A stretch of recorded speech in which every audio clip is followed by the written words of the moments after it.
2 rooms. Yeah. So I'm making a hero's room and I'm making a villain's room. So everything behind me is everything villains so far. The Library of Justice and the Library of Doom. Yeah, it's pretty much it, man. Yeah. That is phenomenal. Yeah. So I can't wait till it's finished. Only almost all Marvel instead of DC, though. Yeah, well, DC's at the top there. There's not much. I mean, it's really only Joker, Swamp Thing, Injustice, Hellblazer, stuff like that. But there's not much to choose from for myself because, I'm not much of a DC guy. Right. That's why I made the comment, because of the my Library of Justice and Library of Doom comment, and realizing those were really DC things. Oh, yeah, of course. Yeah. Speaking of DC things, Mark, good morning. Hey, dude. That's yet to be determined, Rob. Oh, yeah, I That's get that. true. It was Alan started it. He was the one who fucking greets me with a happy smile and a good morning when I came in. Actually, that's not true. He greeted me with a color. He said yellow. Yellow. I say blue. And my pop says that yellow. I'll say blue. I said red. Bo, what say you? Magenta. Magenta. Oh, unexpected. Bold choice, Bo. I like it. Yeah. Thank you very much. The man lives on the edge. I try. As opposed to a man who lives being edged. Oops. Locke, good morning to you. And this guy here, the king of all rats. Yeah, Izzyverse. One hell of a title. Hello. One hell of a title. So, Well, it's good for people to have titles, I think. What's your title? I don't know. Fat man. I don't know. Asshole. That's Just my everything. title. Well, no, Rob, you're not an asshole. Oh, it's just because you don't know me. I am what you eat. Wow.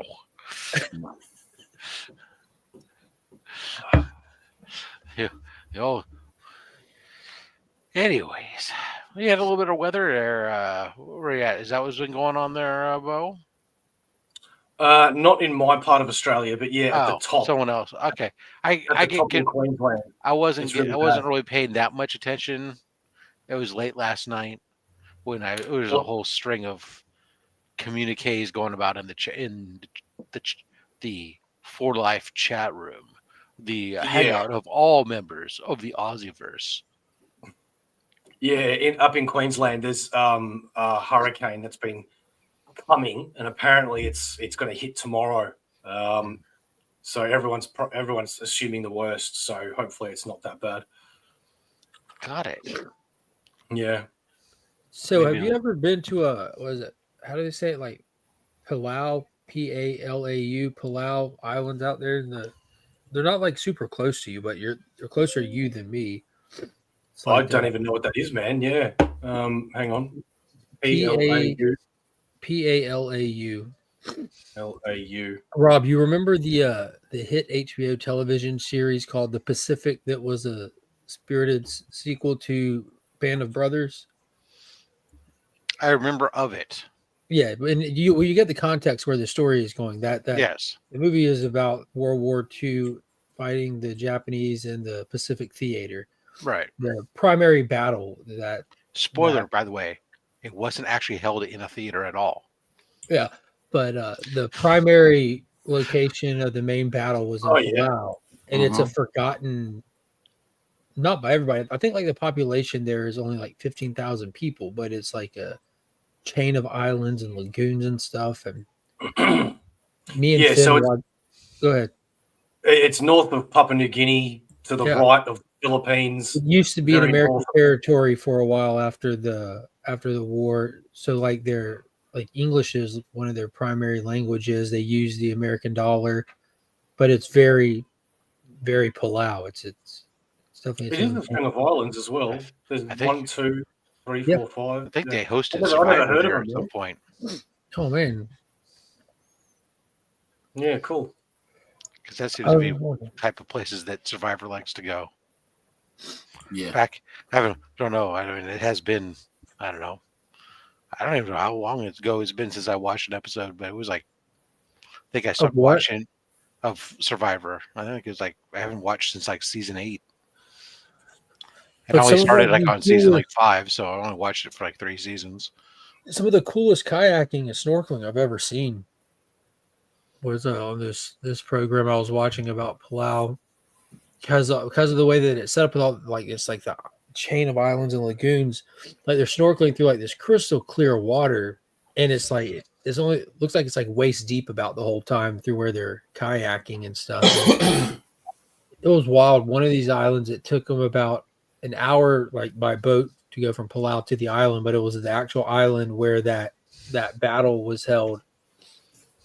And on that island, there's no structures, there's no people. All that's left are the World War II structures that nature has reclaimed a lot of. There's like a Sherman tank that was busted and left on the shore and just used as like a makeshift turret just for its guns, and just all kinds of cool stuff, man. I'm like, this is a bucket list place now. Fair enough. A lot of those places, eh? It was really cool. Oh, yeah, I just noticed. Y'all got a lot of cool islands and stuff like that not far from y'all, Bo. Yeah, apparently, actually. Yeah. That's the crazy part about the Pacific. There's lots of little islands. You fancy yourself an outdoorsy kind of guy, Bo, or you find more indoor activities?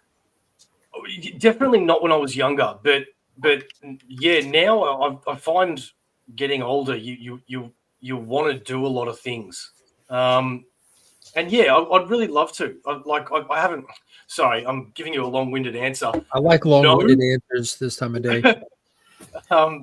So no, but I feel like I'm changing, and I really want to experience those sorts of things. Yeah, I find anything that's new and anything that I'm not used to is quite attractive to me these days. Yeah, you're feeling your mortality, is what you're saying. Yeah, I guess so. Especially with recent events, it makes you think that sort of shit. So yeah. What about yourself? Yeah, I love outdoor stuff. I definitely get what you're saying. Like, and it's not like any of us are like old, but you hit a point where you definitely notice yourself starting to do old people shit. Yeah. Like, what was it, 2 nights ago? You're like, what are you doing? I'm like, what? I just got up because I made like a weird noise. Like, I know that's like it's a meme. Like, you're getting old when you have to make a noise to get up. I've been doing that for a while. You sounded like you were dying. Yeah, I felt like I was dying. It's a busy day. You tell how you shot out of bed this morning like this. That's how I wake up, Kyle. Quit judging me. I can't even get out of bed properly. I have to do the whole. Oh, I don't get out of bed properly, but I get up and get out of bed. Like, I have to roll. And then Yeah, I wake up like the house is on fire every day. God damn, Alan, listen to these young pups talk like they're old. Thinking I'm late. I'm very. You guys don't know what old is. Wait till you add fat to it. No, Mark probably will never do that. He doesn't have that body type. Oh, I've never been bigger than I am now. I could never ever get to even 60 kilos, and now I'm like 75, and I chopped that all down to beer. But Rob, how much is that? Hey, Rob's our resident 180, 190 pounds, maybe a little less.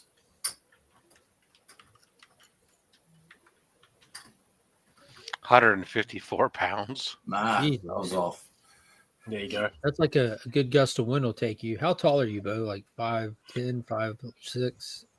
Yeah, no, good guess. Yeah, I think 5'10". I think so. Yeah. I can tell from your ears. I'll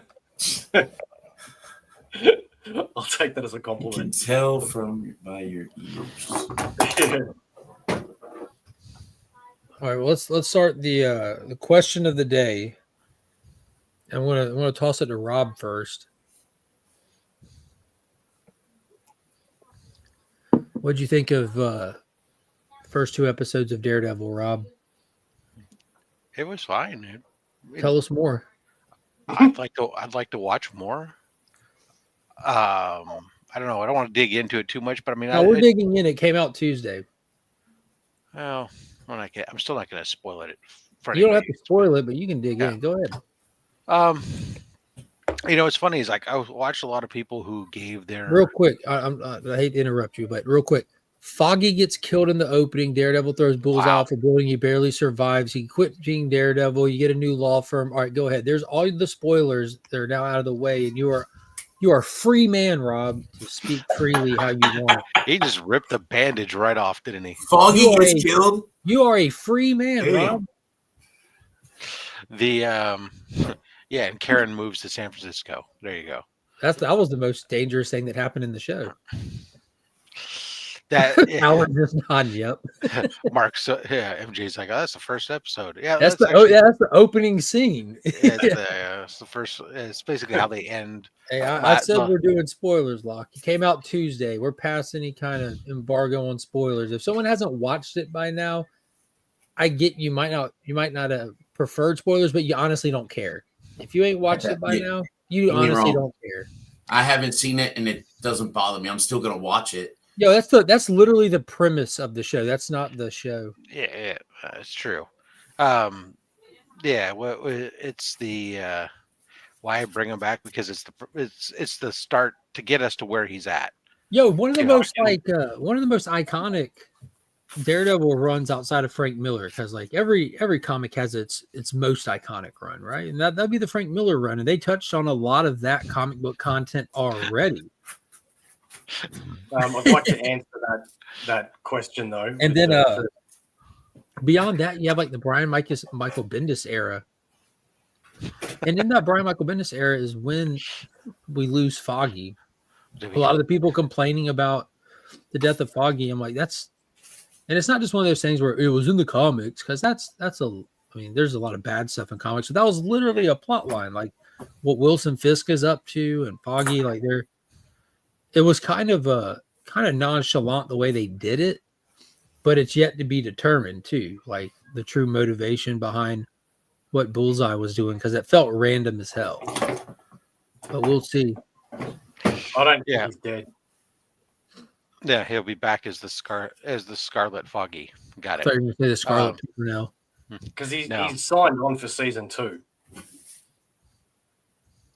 Yeah, well, Dexter's sister's been rocking a bunch of seasons, and she's been dead for a decade. Well, to go back to answer your question, true. I saw a lot of people rate the episodes, and I'm not a big rater of episodes, because I think with your wording. You're doing good so far, but be careful. Because I think when you get down to taking a look at something that's written as a serial and you grade it on its parts, it's not fair, because things stack upon one of another. But in most people's assessment, most people gave a higher grade to that first episode over the second episode, whereas for me, I think it's actually more the opposite. And the reason being is that, well, the first episode definitely has a lot more action in it.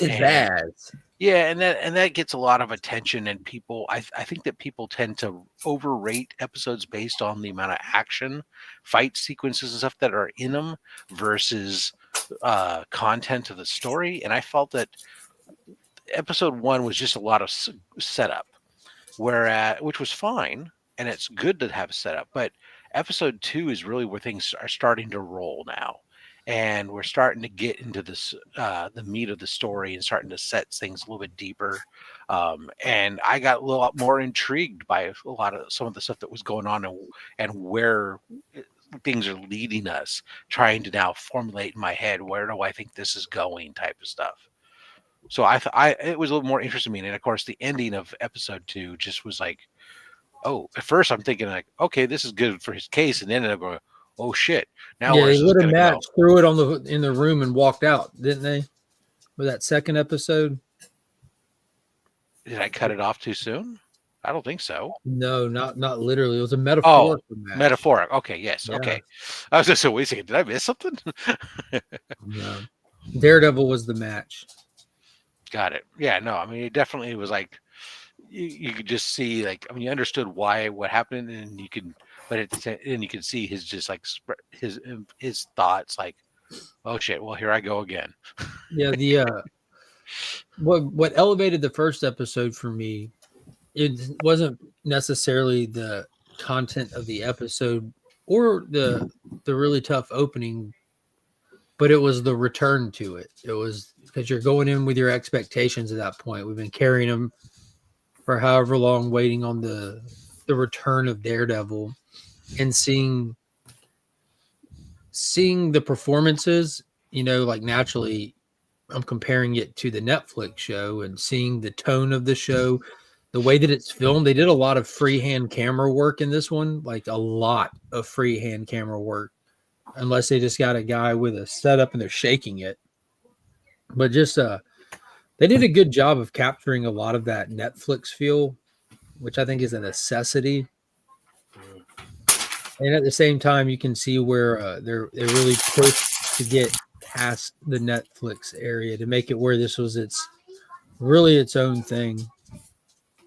A lot of the choices they made and the decisions they made writing wise were to establish this Born Again series being set aside from the first run.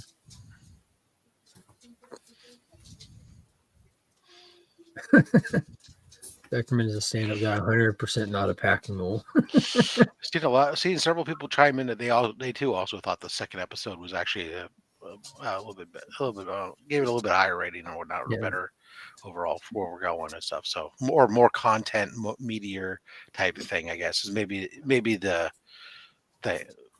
actual thing. So Daredevil was never really a fast-paced show, even on Netflix. It has its moments, but it's definitely a drama-driven show.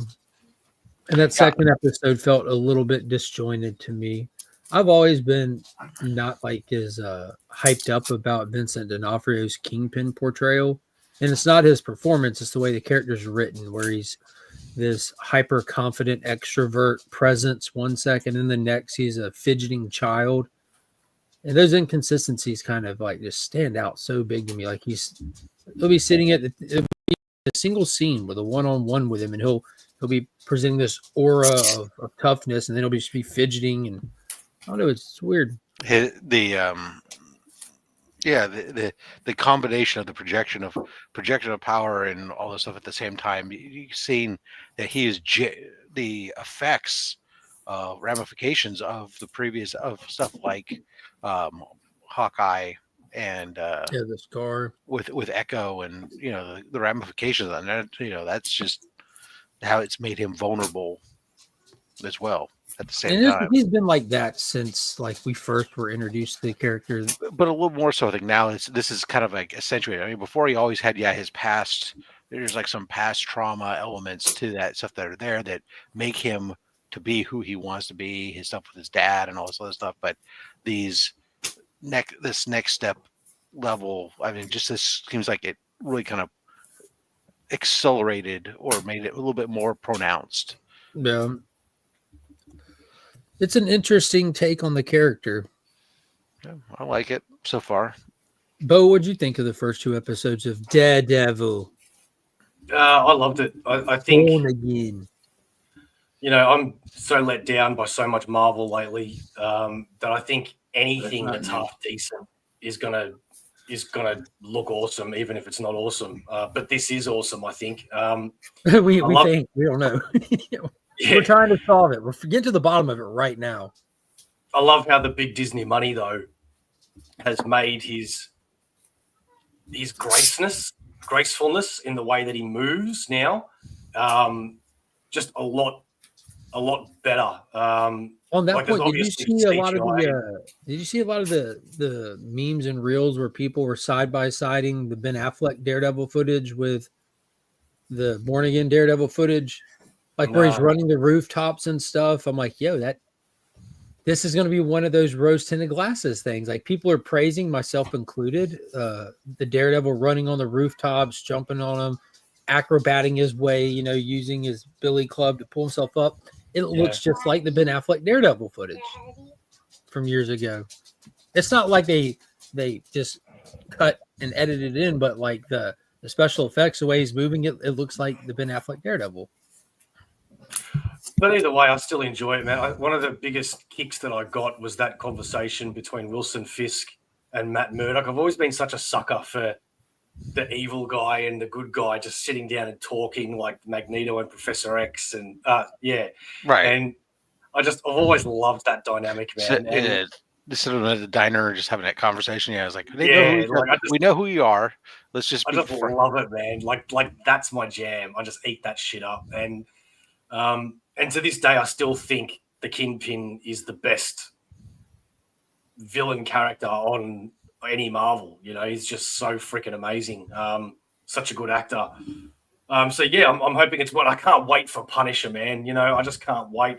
I'm a little disappointed that they chose White Tiger, I think, because, let's be real, who cares about White Tiger? They could have chosen. Wait. Isn't the actor who portrays White Tiger passed away now between filming and the release of this show?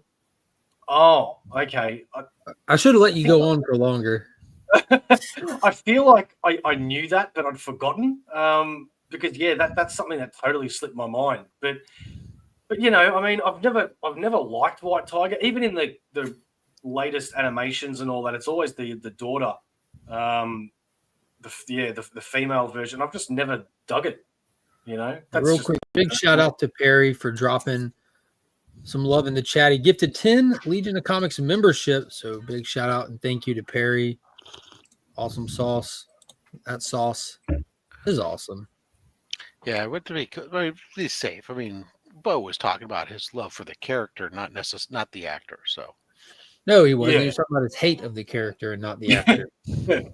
Tomato. I'll tell you what I do hate. Yeah. I'll tell you what I do hate. I hate the new Spider-Man cartoon. I've only seen 2 or 3 episodes, but I hate it. Oh, all right. Well, something happened in Australia. It looks like we lost connection. It's really weird. Oh, you're back, Bo. The Heat scene with De Niro and Pacino is objectively the best scene for a hero meets villain sit down. Sledge, yes, 100%, man. That's just, yeah. I saw somebody on this editing page where they had edited into that scene a lot of hand gestures where they're like sitting there messing with their food while they're looking at each other, talking to each other. And it was just showing you an example of the power of editing, because that's such like a, you can cut the tension with a knife kind of scene, but their hands are just doing goofy stuff with their food the whole time. You got to show me that. You got to show me that. It's hilarious, dude. Alan. Yo. Welcome back from Oz, first. And secondly, what do you think? I don't know. Knowing Alan, you don't want to know the answer to that question. No, you don't. What did you think of Daredevil episode 1 and 2? I told you I haven't seen it. So Alan doesn't think anything of it. He's anti-Disney. Not like myself. I'm a Disney shill. I've got the shirt to prove it. Alan, you are a Disney shill, but you give them money every month. That's my wife's choice. Best believe that's my wife. Doesn't matter. And now they kind of trick you. They boxed it in with Hulu. It's all one thing now. Yeah, they boxed it all. Here. We don't get that here. Well, y'all are like how many years behind? 5.5, I think it is. Okay, well, it's coming. There's a convenience factor to it in some sense, and there's also like my kids don't care about anything on Hulu, and I probably kind of don't want them to see half of the ads or thumbnails and the content that's on Hulu. So when they try to go watch Doc McStuffins, the Hulu version of Doc McStuffins Her is available, and what is that? I don't watch Hulu either. Disney went from a kids streaming platform to just a platform. There's a lot of good old Disney stuff on there too, though. And I got to keep Hulu around for It's Always Sunny in Philadelphia, one of the funniest shows ever made. Yeah, absolutely. I agree. They don't want to be. You guys have that Star option, yeah, in America on Disney. The streaming service Stars? Yeah, because it's on Disney. It's just Star, not Stars. Nuh-uh. Oh, you don't have that there? No. Oh, okay. Well, in Australia, you know how you can flip between like Star Wars, Marvel, and whatever. We have a Hulu option now. Oh, because one of them is Star, which is all the Fox stuff. Oh, that's pretty cool. No, all the 20th Century Fox stuff is just kind of integrated into Disney. You mean the Fox stuff? What did the Fox say? No, so like Avatar doesn't have like its own little tab under Avatar. It's just in there wherever it goes. But we have the Marvel, Star Wars, all the different little options. But Hulu has its own little box you can click on. Yeah, right. That's so weird because, like, if I want to see Predator or Aliens or any of those movies, I have to click on Star. It's Hulu for us. Yeah, okay. Or you just go straight to the search, the magnifying glass, and search. Yeah. Yeah. Congratulations on Steven, aka Burt Family 54, becoming a natural American this week. He got a dog.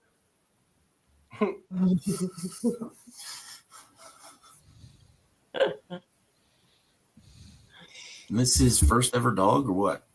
I don't know. As long as we've known him, he's always been a cat person. I knew there was something wrong with him. Yeah, gotta be right. Yep, I agree. Well, Madam's surrounded by a panel of dog lovers. Bo, you a cat or a dog lover? It's a very important question. Choose carefully. Yeah, no, I'm definitely a dog lover. I get my dog passed away a couple of years ago, and now I'm living with 2 cats. I'm sorry. Yeah, thank you. It's hard out here, man. I was just about to say, I was crossing the line. Yeah. Dogs, cats. Okay, Good morning, I heard you hating on the cat people. I Only the usually people do who that, get sense. but this time it was Mark.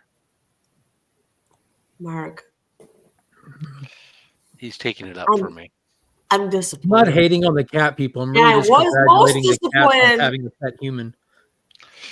Yeah, that really. It's more about the They anti-cat. love me. They No, love they me don't. back. As soon as you're passed out, they're gonna eat you. As soon as they pass out, they walk across my face at night. See, exactly. They're tenderizing you for the big meal, for the feast, or as the cats call it, the harvest. I did jump in here. Hi, Bo. Hi, Comic Viking. Hi, Mark, and hi, Rob. Hey. Rob was doing this when I came in here. I was like, "What the fuck is going on?" That's because So what Bo you're was telling us is Rob's just being normal. Bo was talking about the place where you go get all the fuck stuff on Disney. I believe he meant Fox stuff. Oh, Fox.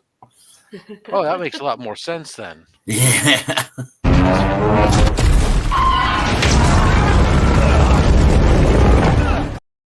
Got a $5 super chat from Gamma Ray. Big shout out to Gamma Ray. Appreciate you, homie.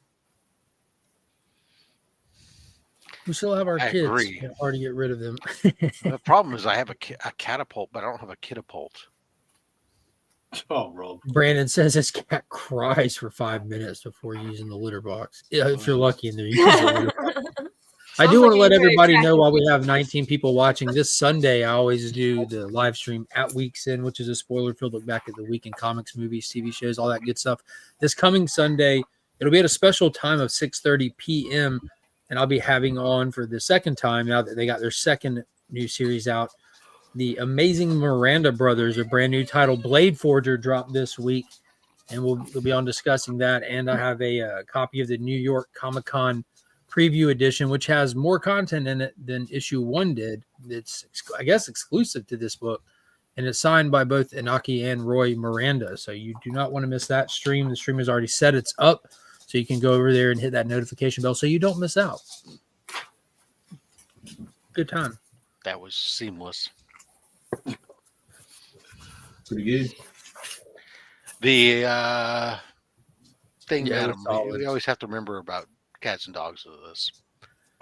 When that unfortunate day comes when through natural causes we just decide to stop breathing, My cats are gonna shed tears. your cats are gonna wait They're gonna about eat 2 you. minutes before they start eating you, whereas the dog will lay down beside you and protect you until it passes or someone comes to get you.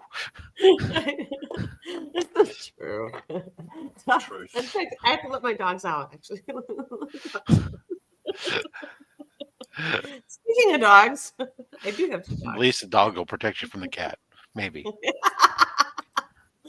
God forbid No, the that cat controls that dog. It could have corrupted it, and who knows what would happen then. So Mike said he enjoyed Blade Forger. Marcus said he thought it was pretty cool. Maybe his next video. For those that don't know, Marcus put out like one of the most legit videos I've ever seen talking about Bug Wars. It was really well done. I'd be interested in seeing what he does for a Blade Forger issue 1. If you want to know more about it, I put up a video this past Wednesday, I think. Watch out. That guy Marcus, he puts out some smart videos sometimes. Yeah, he You does. just got you got to realize it. Dude puts out some legit content. Herculoids, however you spell that, was good too. Yeah, I'm excited for Herculoids. I've got a couple of the ash cans for it. I just scored the Rob Liefeld ash can for it. So cats are smarter. I'm already dead, so why not let the cat eat? Because I don't want to be cat shit, man.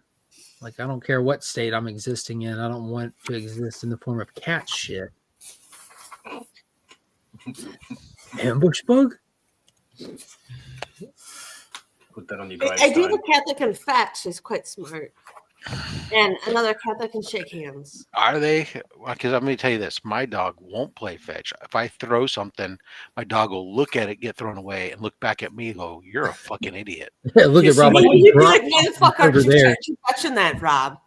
My dog never played fetch either, and I thought there was something wrong with it.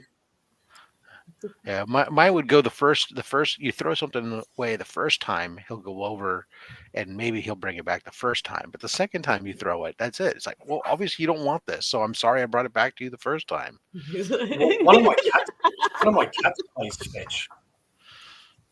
Huh? One of my cats plays fetch. Yes, mine too. Mine too. I have these little like hair clips, like the little tiny, like minuscule hair clips, and I throw them, and they go on an unpredictable trajectory once they hit the ground, and my cat loves it. So he keeps bringing me these clips like over and over and over. This weird little I had this little mouse toy, and I used to throw it, and it just goes nuts and brings it to me. And I throw it again, brings it back, and it took me 3 goes, and I'm like, is this a fucking dog or a cat? Yeah. Now, there's a question I have for you about your mouse toy. It's very important. Yes. Does your mouse toy make noise or shake? No, I don't buy toys that make noise. It is. If you shake it, does it make a noise? Well, I've got a couple of things that with bells on them. Yeah, I admit, but not this mouse toy. No. Okay. I was curious because, like, my mouse is not my mouse. My cat is very particular about the toys. Like, it has to shake or something. It can't just be like just a normal, fluff ball thrown around. No, mine was just pretty much just a mouse. Yeah, no, mine was just like a fluffy mouse. That was it. Oh, okay. Cool. Well, I've given up since my dog won't play fetch. I do different games now since this is a scent hound where I hide things throughout the house or different rooms, and it will come up and we'll teaching it the command search, and then we'll go search for the items or whatever that are hidden throughout the room. Are you teaching him to look for your dead body in the future? No, not at all. She'll be with my wife the whole time.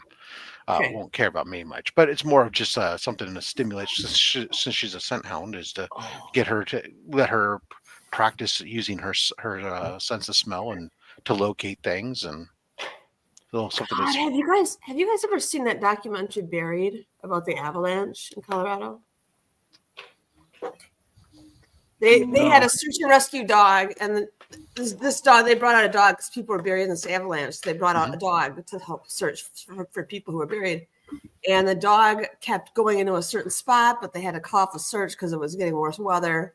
Next day, dog goes back to the same spot as his first dog who ever found someone alive in that avalanche. That documentary is incredible. Buried. It's on Netflix, I think. Yeah, but that was really like super dog. There you are. The Phantom. The Ghost Who Walks. That was a damn good movie. Proper job. The big guy. Oh my god, I'm fucking tired. Go to sleep. I have to start working 55 minutes. No, You can probably get a good 50-minute nap if you just like doze back in your chair and close your eyes. We won't even notice. get that 20-minute power nap. Alan, you're off today? Yeah, I'm off today. You quit? No, I'm going to Florida for memorial service. We're leaving this afternoon. Who passed away? Sorry. Brother. Not a blood brother, but a brother. Friend. Sorry to hear that, mate. It's all right. Thank you. Burke says Daredevil was decent. That's fair. You can't trust his judgment. No, definitely cannot. Wait, so before we trust his judgment or not, we have to know, is it Burke with sleeves or no sleeves? That's a good question. A good workout does wonders to help wake you up. It has other benefits as well. That sounds like work. It's in the name even. It's in the name. It's meant to. Yeah. Gets the blood rushing, get you awake. Man, everyone's just dying today. Look at this. The energy is different. Yeah, we're sorry. I mean, Bo didn't even come in like a wrecking ball like normal. He kind of sneaked in, but he's probably exhausted from moving. No, it's just my dad passed last week. And that's right. Yeah, so I've just been, that changes someone's attitude and I'm so sorry. Perkiness. Yeah, it's been getting better though. It's just it comes in waves.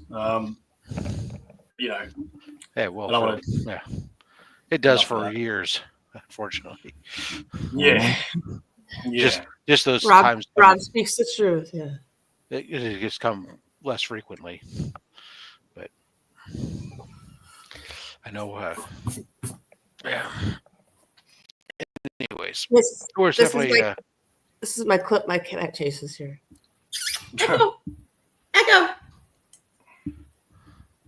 Come up here. Episode 1 without sleeves and episode 1 with sleeves. Why did you call your cat Echo? Was that for a certain reason? That's his name. Well, yeah, but is it for a reason? Yeah, I threw I wanted him to hear that I had the clip, and I threw it, and now he's going to bring it back to me. And that's why you called him Echo? I call him Echo because that's his name. But why did you name him? Why did you name him Echo? Because he had really big ears. My child named him. He had big ears. He was like the runt of the litter. He was real little, but he had really big ears. Got it. Kid named him. Okay. Got it. That's what Bo was getting at. Yeah, right. Well, maybe he thought you were going to tie it into Daredevil and everything, and that you liked the character Echo. And did you not read what I wrote down here? He's talking. But this is way before this show came out, so. I don't know. I think you might have watched Daredevil, but you're just asking for floggings nonetheless. Yeah, and that's completely fair. Although of the entire panel, I think any of us are the people want to see in a latex suit with a cat of nine tails. I think maybe Bo, but yeah, Bo does. He does. The rest of us, no, I don't think so. People would much rather it be you who's doing the flogging as opposed to receiving the floggings. Mine actually came with 10 tails, and I was thinking about taking it back. But I thought, screw it. I'll just have a bonus. That's how you give them a little extra. Yeah. My wife and daughter leave those hair clips on the floor. I step on them. It was like equivalent of medieval. Yeah, it's like it's almost like Legos. Yeah, exactly. Oh, really? Mike wants to see. Yeah, no, nobody. Mike wants to see the fat man in latex, skin tight latex. That's for sure. Gamma Ray, I hear you. I've stepped on those clips before too, and it's the same thing as like running on a treadmill full of Legos. Yeah. You know, like it's the worst. A treadmill full of Legos. That just makes my feet hurt. Like I know. right? I actually saw a video of someone doing that. Someone shoving boxes of Legos in front of someone on the treadmill, and they're doing that, and they're just dying. Yeah, well, I never allowed the Legos to just be played willy-nilly about the house, so it wasn't ever an issue. So, well, it's not very creative. No, you think that, but here's the thing: Legos on how my child played with Legos, in my mind, aren't very creative. Were they missiles or were they Legos? It's different to how they played with them versus how I played with Legos. Okay. When I played with Legos as a kid, I had a giant bag, the Lego denim bag, and it was full of miscellaneous Legos. You dropped it down and it opened up, all the Legos were there, and you built all kinds of random stuff. Every toy that you weren't allowed to have, you built out of Legos. I didn't. My mom wouldn't buy me Transformers. I found a way to build Transformers out of Legos that would actually transform. We'd do all these types of things. Mask, no problem. But my kids, no. Legos today are model kits. They're the model kits that we built as kids. And so they don't actually play with Legos. They sit down at the table, they put out their thing, they build the kit, and when the kit is done, they put it on display in their room, and that's it. They don't really play with it. At least in my kid's world. And that's what he did. All his Lego, he's got tons and tons of Legos kits, and he's got an entire room next door at his grandpa's house where they would go. That was the big thing, is together they would build some of these crazy kits, and these things are all, that room is filled with all these ridiculous Lego kits. My kid didn't play with hardly any of them. Do you know you're sitting on a gold mine on those Legos?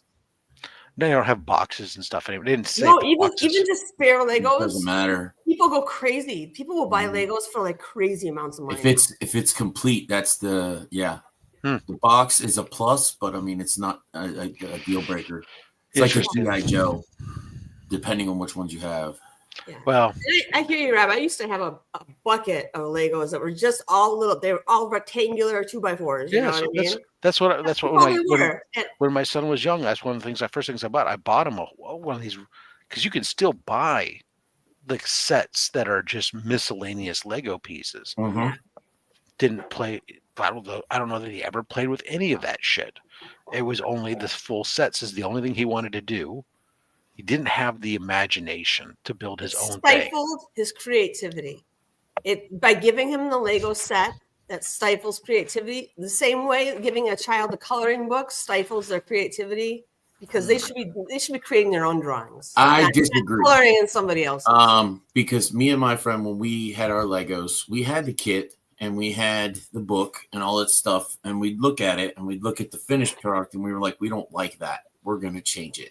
And we used part of it and then change it. Kids from our childhood are way different than they are now. Yeah, the kids that we had were unlicensed. They were just like cityscapes or nights things, or like for me, I had a lot of the space ones, the moon based stuff, and but I see this one. Hot Wheels were the dangerous toy in their house. Metal missiles, step on one in yours. My kid. Oh yeah, my kid had a few Hot Wheels, not a big Hot Wheel. Was a huge Thomas the Tank Engine guy, and so definitely had lots of Thomas the Tank Engine stuff. But again, we really kind of restricted most of the play. Usually, those things were for his room, and so he played in his room. Madam? I don't have a huge house. Okay, but still, like he wants to be with you playing, not in his room by himself playing. Didn't mean that we didn't go in there and play with him. I know this. Well, my point is like he wants to be around you guys. We would go in there. We would go in there. Send him to his room. We would go there with him to play in there. but that's where his toys were. And we said we don't have a huge house that we could have toys all strewn about the home. There's one common room. There were some different toys that were there that were more common toys between the kids, and they play. And then a lot of their, to be perfectly honest, the bulk of their stuff was actually next door at Grandma's house because Grandma watched them during the day. And so Grandma had a huge, they had, again, but there was rooms that, like, this is like the primary spot where they could set up, because he especially liked to do train setups. He could set up these elaborate train setups, and he could leave them without having to take them down. The main room, you could come out and play in the main room, but you had to, when you were done, you had to take it down and put it away. You couldn't leave. Yeah, you couldn't leave a Thomas tank track sprawled out throughout the entire living room. People have to be able to move around in there. Yeah, so, tell that to this household. I bet you can. Yeah, exactly. I'm running the kids to school. Okay. All right. Yeah. So yeah. I think once the kids arrive, like, you just give up your house for 18 years and just say it's your house now, kids. And then when they leave, then you can have your house back and fix everything. When I grew up, we had areas. It was the same thing. We had areas where we could spread out. We could leave the toys out, and there were other areas we could spread out. But when we were done, we had to clean up because those were common areas that couldn't be. Other people had to move around. People had to be able to function. Guests would come by, whatever. It couldn't be left about. And it's not like I have a small home. It's not a lot of space, so. There's the family room, and you could play in the family room and stuff, but that stuff had to be cleaned up when you were done. If you want to build a track and you want to leave it up for extended periods of time, then your room was the place that you could do that. And there was great, we'd go in there, we'd play with him, and he had great, there's great photos of him falling asleep laying across the tracks where he was falling asleep building Thomas tank engine layouts and stuff. And Rob, just so you know, like, all we see is your great wall behind you, and in our minds, like, behind your great wall is more wall, right? Behind my great wall is the garage. There's more wall of comics, and then you're probably downstairs. So we imagine, like, upstairs is your floor. There's a one floor, and then your smoking unit and brisket and all that stuff is in one outside. unit. It's outside. Your left wing is what. Man, my house is all of maybe 1,300 square feet. Is it really? Wow. Yeah, it's not big. Okay. I am surprised that you'd play, like, with space ones and other ones that you said, because I could see you as a kid, like, building the Civil War out of Lego for some reason. That was Lincoln Logs. It's the Revolutionary War, I believe. Lincoln Logs and Star Wars figures.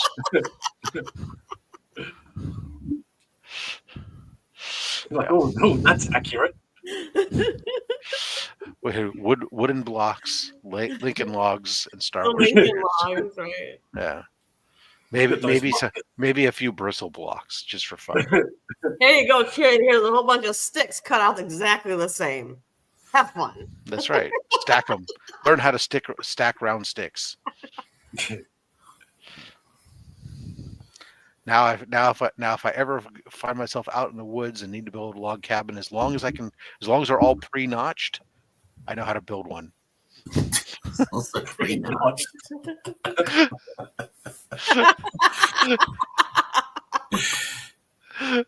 Yeah, this thing. That's in Rob's back pocket should he need it. Like, at least I can build a cabin. If everything is pre-prepped, right? It's prefab for me.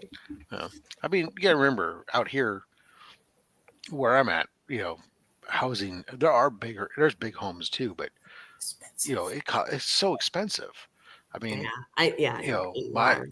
even when I bought my house 20 years ago, it was, I couldn't believe how much money I paid for it. But, and today, a house, this house right now it's like a $1.6 to $1.7 million home for a house this size. If I want a house over 2,000 square feet, it's over $2 million. it's ridiculous. So what you should do is move from California to an affordable place. There's different weather conditions. You know what? You got to remember, it's like I can sit outside during the middle of the afternoon in the summer. I'm not melting. I'm not dying from humidity. I'm not, we have all these beautiful things. You can sit outside in Georgia in the afternoon. I don't have humidity. Yeah, you get a fan. Arizona, where there's no you get a humidity. fan. I don't have to have outdoor fans. In Arizona, we have an outdoor fan. It's like a convection oven. You just go outside. If I need a fan and come about 4:30 in the afternoon, there's a light breeze that comes off the bay that starts to knock the temperature down just a little bit. I was in Monterey for 2 years, and the weather is very appealing.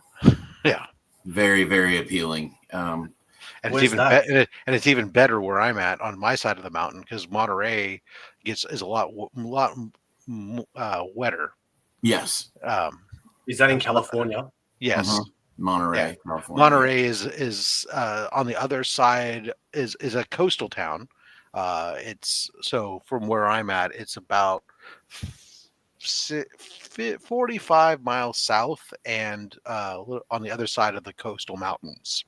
So between me and the ocean, there's a coastal mountain range. It's not very tall, whatever, but it takes up, because I'm at the bottom of the bay, the coastal mountain goes up the bay a little bit. Where I'm at, I'm protected by the mountains in the rain shadow. So we only get a little bit of rain because those mountains take up most of it. So Monterey, being on the other side, gets a ton more rain than where I'm at. Monterey sounds like the Canadians named that one. But it's also still nice weather and beautiful, and that's where it's next to Carmel, and where they got Pebble Beach. And when my barracks got moved, I got moved to a different barracks. I was up on the hill, like in Monterey, where I was stationed, is already up on a hill, but like up on a bigger hill, and you look out the window and you see the ocean every morning. That was the thing that I didn't.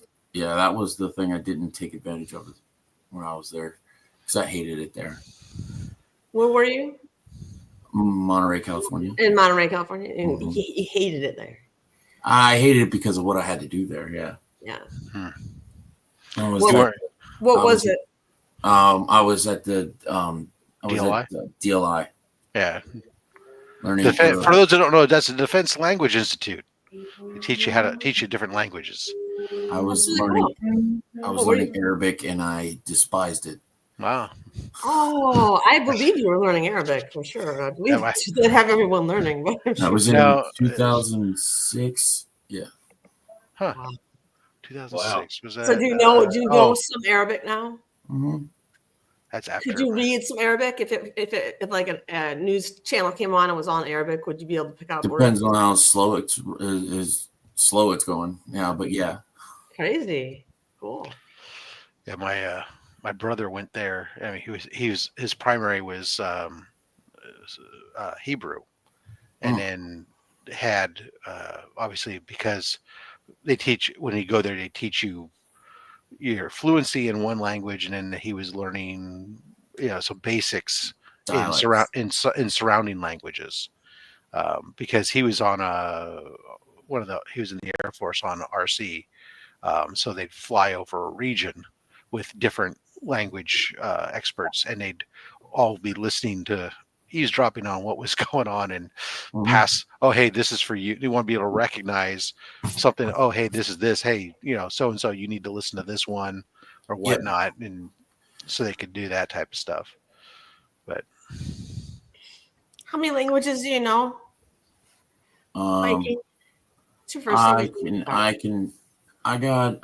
I said, I can understand a little bit of Arabic. I got moved from Arabic to Spanish. But I had that in high school and college, so 3, I guess you would say. Dang, getting moved from Arabic down to Spanish, was that like a demotion? They're like, dude, let's just get you Spanish. Kind of. The test, the test that you have to take is just as it's not as hard, but it's just as hard because of the level that you had to be at for it. Yeah, I imagine. Well, that's really cool. But English is still the hardest language to learn from another language. Yeah. Yeah. How lucky are we? We were just born into it. And we didn't have to learn. But can you speak bocce?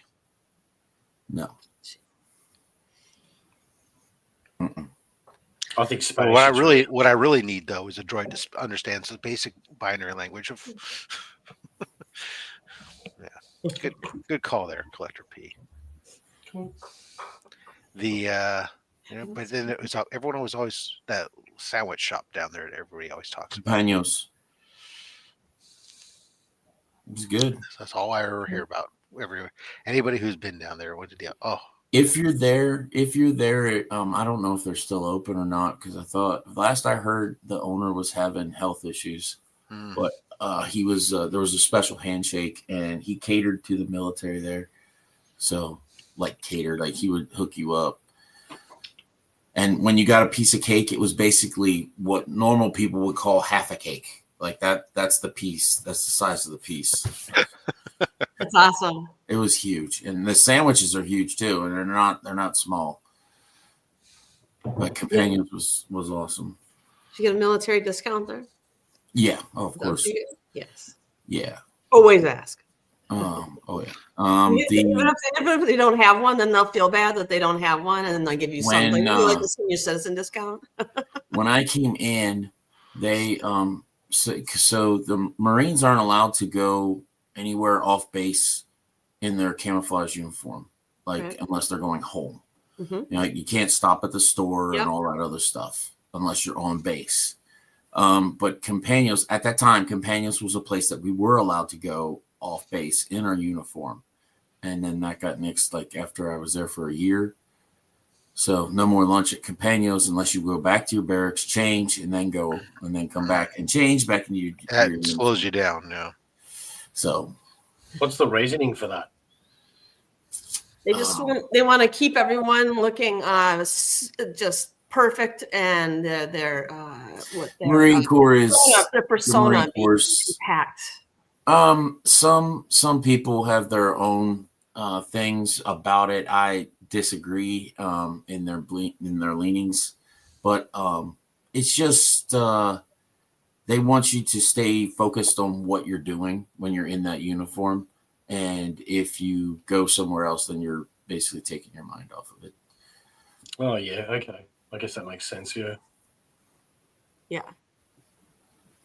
So. That's that. That's why you don't see a lot of guys in uniform in strip clubs. Now, their service and dress uniforms you can wear wherever you want.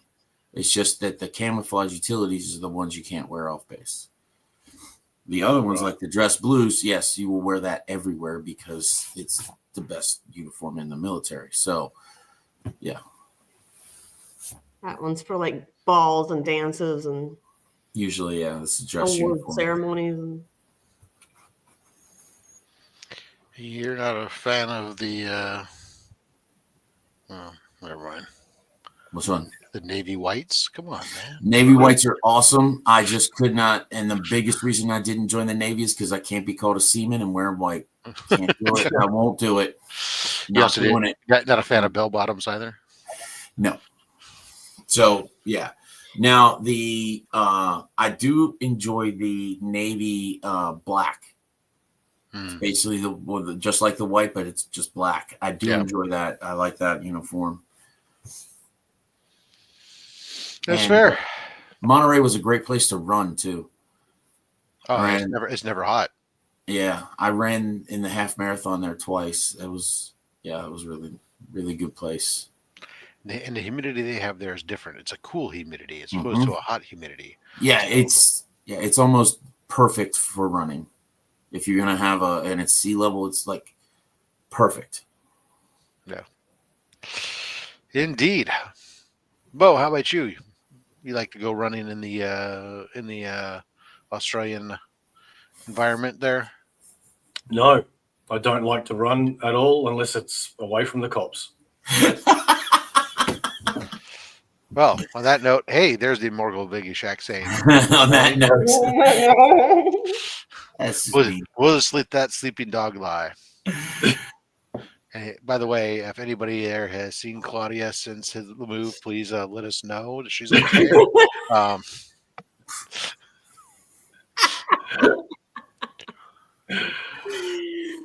You know, it's the husband or boyfriend that's the first suspect. So always. Right. So Yeah, I keep telling her that. I'm not saying this is a threat, but this is just true facts. And she replied back, "And did you have someone taste your food for you?" No, we just watch those shows like Law and Order and all that, and every time it's the husband or the boyfriend, I look at her and I go, "See." It's only because they were based here in America and we don't have a butler to do it. True. It's not a threat, but it does just happen sometimes. Look over. Are you taking notes? Are you taking notes? Or it's the angry wife and girlfriend. She's That's asleep. true. There's a couple of those. Yeah. I mean, everyone has their pushing point. I think everyone has a point where at one point you're going to break. Well, that's because I just walk out the house. The reality of the situation is that most of those things are crimes of passion, and in order to have that, it has to be some kind of connection. The number of people who just go randomly unalive random people are extremely low. Correct term. I think it is for the YouTube world, right? We're supposed to that's the correct term for YouTube. Yes, we're supposed to avoid certain terminology, but you know the number of the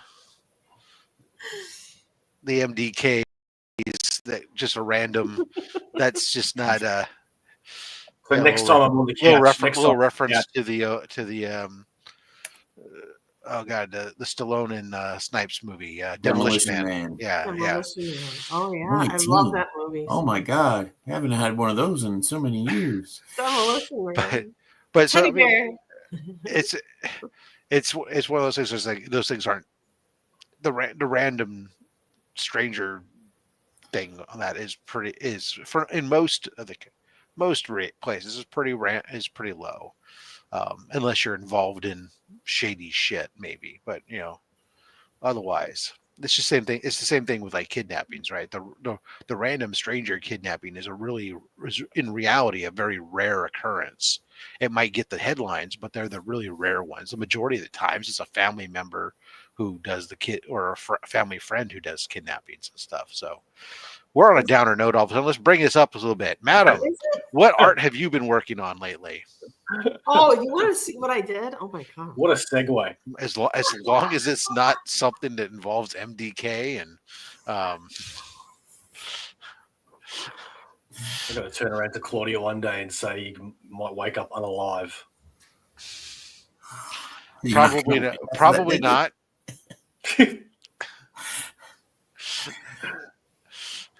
It's like deciding to stop breathing. You know, it's like it's kind of tough. It's kind of tough on your future. Here, I've decided since I show you guys all my good work, I'll just show you my really crappy. Oh, you know what? Let me make you big when I do this. Oh, good. I have to be cognizant of the fact that some people might be watching on their phone. This was a person, and are you sure? It was at one point, and then I decided I was going to do something else. At which point, I forgot what I was doing, I think, and I just abandoned it. And this is what I woke up to. The cats did some sculpting. So I mean, I don't remember doing this, but oh, drunk sculpting, nice. Does this person not have a spine?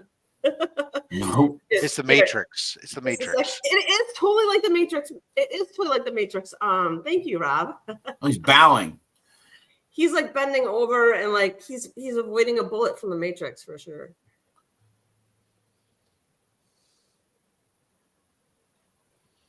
Let's see. So I was gonna start off with this and just see. I have a I question. want to put another figure in here with him. So somehow. Got a question. Do you ever work on a piece and you're just so frustrated that you just go get a baseball bat and just beat it? I haven't done that to Trev's head yet, but I've been thinking about it. Trev's head yet. Wow, I met a piece of art. Working on a piece of art. Do you want to see Trev's head? No. Here, I'll show you Trev's head. Okay, say bye to Matrix Guy. Bye, Matrix Guy. Is that what you're going to call him? Matrix Guy? Yeah. I would just get so frustrated. I'd just start, and then throw it in the trash and start over. Why? Why not? Why not? What do you want me to show you? Buffy. Yeah, there you go. Look at that. That doesn't look that bad. Doesn't look that bad. It doesn't. What's wrong with it? He doesn't have any eyes, number one. What? Eyes are not important. You don't have to have eyes.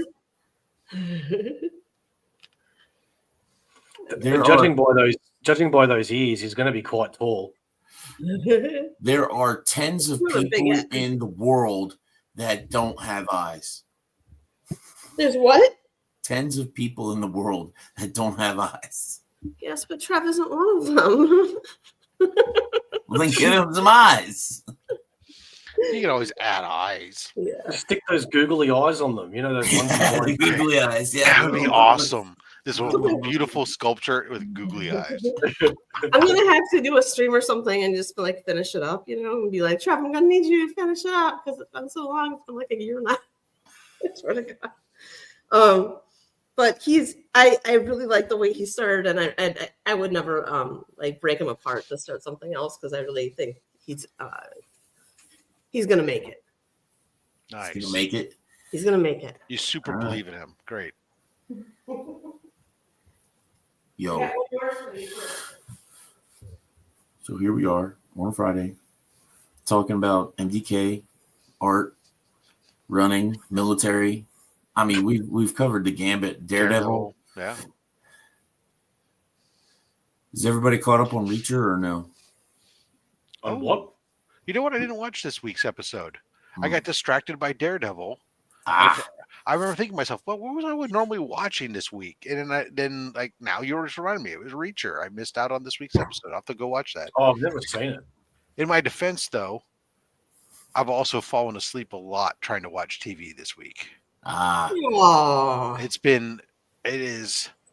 So for me, March is the end of month, end of fiscal year, end of quarter type stuff for us. Or we have a weird fiscal year, and it's the absolute busiest month of the year for my team. And it hasn't even, instead of the end of month, it's just like the whole month is hell.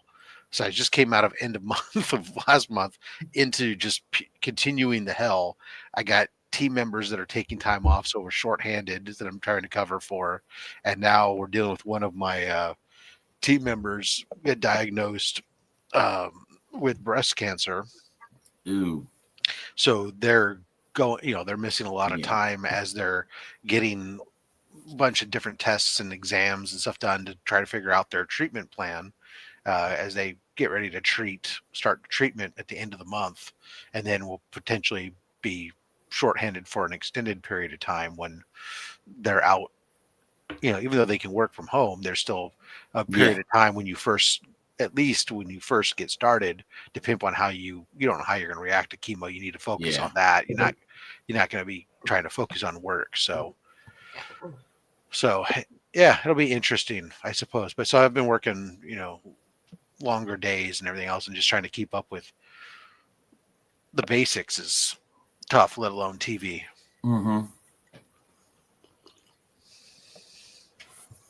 But Bo says, Rob, suck it up, Buttercup. And I said, you know what? You got it. I was literally just typing that to you. I know. I got the message the other day too when you sent it too. You said, "Get the sand out of you, twat. Suck it up, Buttercup."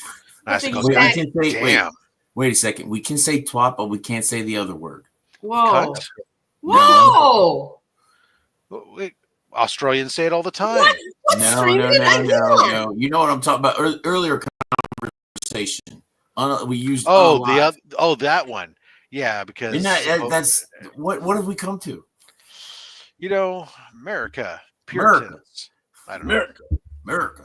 I don't know. Oh, back to the Lego thing. Legos now. Yeah. We are going back. Optimus Prime. That's exactly what he was. I put him together. I transformed him twice. Once. Did you really? Yeah. Once to just see if I could do it, and then twice on the video. You have to go back and watch the video because he's not getting transformed again. He's staying right there. He's getting glued there. Once, twice.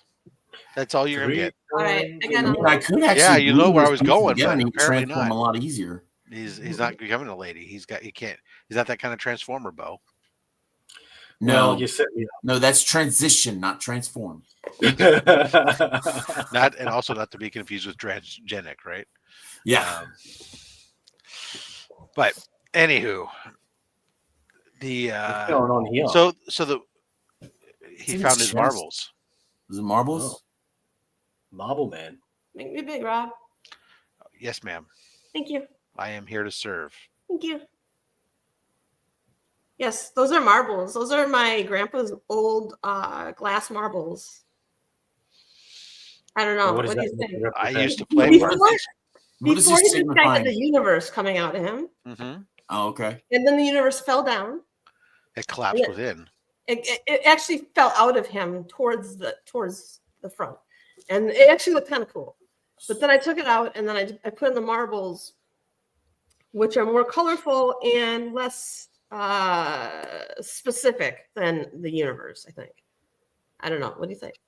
So he's Captain Universe? No. Captain He's just Marvel. a dude with a chest full of marbles that are coming out. He found Does his that marbles. speak to you? No. I mean, I thought the marbles would signify something. They do. What happens when you lose your marbles? You get Peter Pan to find them. David, those would make more sense coming out of his head. I know, but it was still. Come on. No. No marble love. He's got a chest. I like marbles. Don't get me wrong. Marbles in. I used to play marbles, so I get it. Yeah. Sadly, I did too, Rob. Why sadly? It's not our fault they didn't have any with these marbles back then are the and they ones gave us simple things to play with. Back when we could be entertained by simple things. We didn't need complex video games and I know, and we could be left in our room to play by ourselves. We didn't need to be entertained by other people. Yeah. This is true. We had to entertain ourselves. And I did not want to be in the house. It was the last place I wanted to be. Yeah, that's a good point. Yeah. Mm-hmm. Yeah. And then when all the street lights start to go off, and you know it's time to go home because it's going to be dinner time. And I always had a bicycle. Always. Yeah. That was my transportation everywhere. Yep. Mm-hmm. And you wanted to use it. And then as soon as you could drive, you wanted to drive. Not like today. When are you going to draw a beautiful picture of me like you did Rob? What? Oh, you want one like Rob? Yeah. Rob's is pretty good, actually. It is. You sound surprised. I can do that. Yeah, I just did one a razor, actually. I can do that. Except you need to send me a picture that you want me to do. Otherwise, I have to go through like all your videos and like snapshot you and like try to figure out which angle looks best. And just send me a picture of you. Send me a picture of you that you want me to draw. Whether Legion it's like said, this. Legion said, here you go. Is that Draw Mark just like this. I mean, draw Bo. Bo. JBL. Just with longer hair. Not far off. I'll draw you, Bo. Send me a picture. Yeah, they wouldn't be living in my house.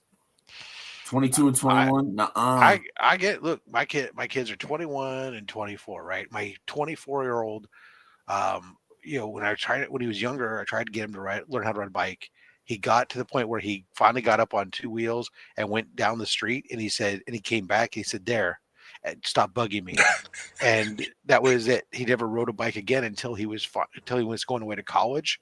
When then I made him spend the whole summer riding his bike before he went to college, because that was going to be his transport at school. I said, "You've ridden a bike one block in your entire life. You need to ride it all this summer everywhere you go, so that way when you get to college, you don't look like an idiot as you're trying to go down the street." Should have made him look like an idiot. He'll walk. So no. So he did. He learned how to ride a bike and did it well, and used it as his transport to go to the grocery store and all this stuff in college. And he did learn how to drive at 16, but he's not and he'll drive now when he needs to go places, but he's not a big fan of it. My youngest never learned to ride a bike, showed no interest in learning to ride a bike, no matter how many times I tried. To this day, can't ride a bike as far as I know. Again, it was one of those things where we kind of like pushed them to drive because their school was a distance away, and so they would drive to school and stuff.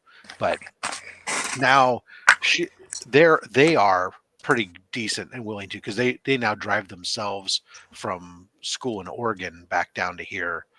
It's kind of a necessity type thing. They would rather do that drive than fly. But once they're here, they're not a huge fan of it.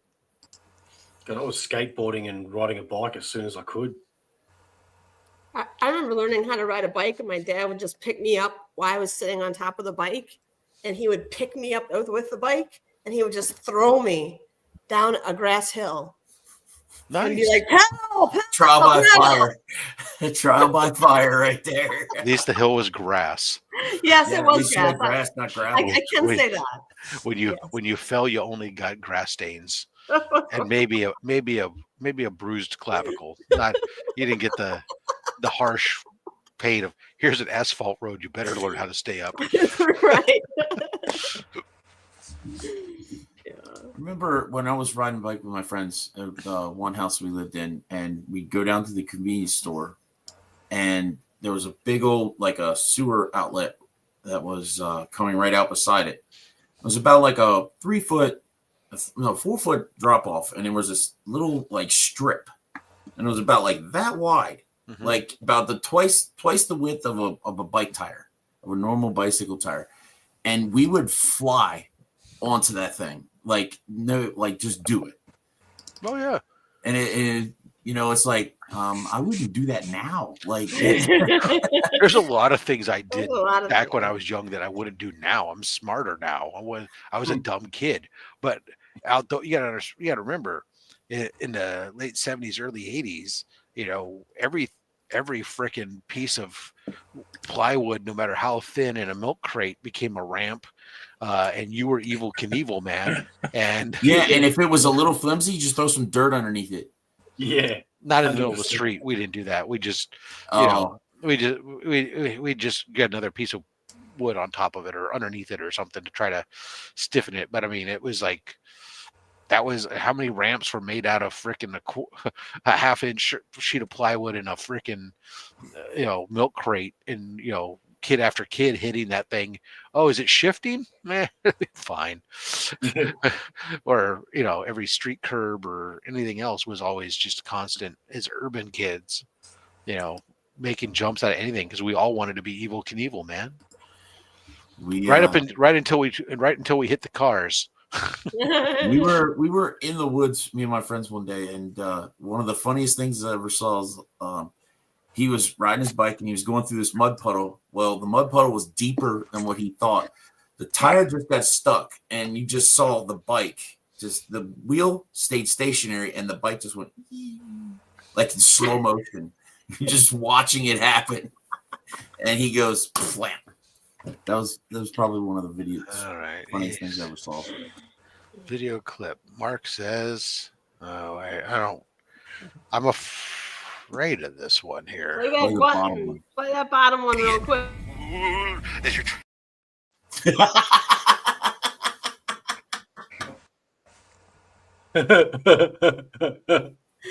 Can we play it again? Mark's not happy. They got lost. I gotta steal that. I gotta steal that. Yeah. I'm putting that on Aussieverse, man. Could have been worse. It could have been worse. I'm gonna make it Oh, worse. It could be About an hour and 15 minutes. I He think could have been a Rob doing this. You never know. Those hands could have been closer to my face. Oh, would have been way worse. double donging it. Jesus. So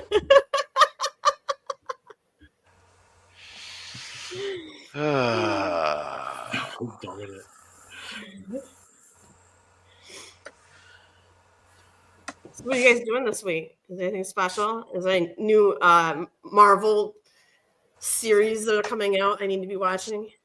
Daredevil, but you already know about Daredevil, that. yeah. But that's on Netflix, right?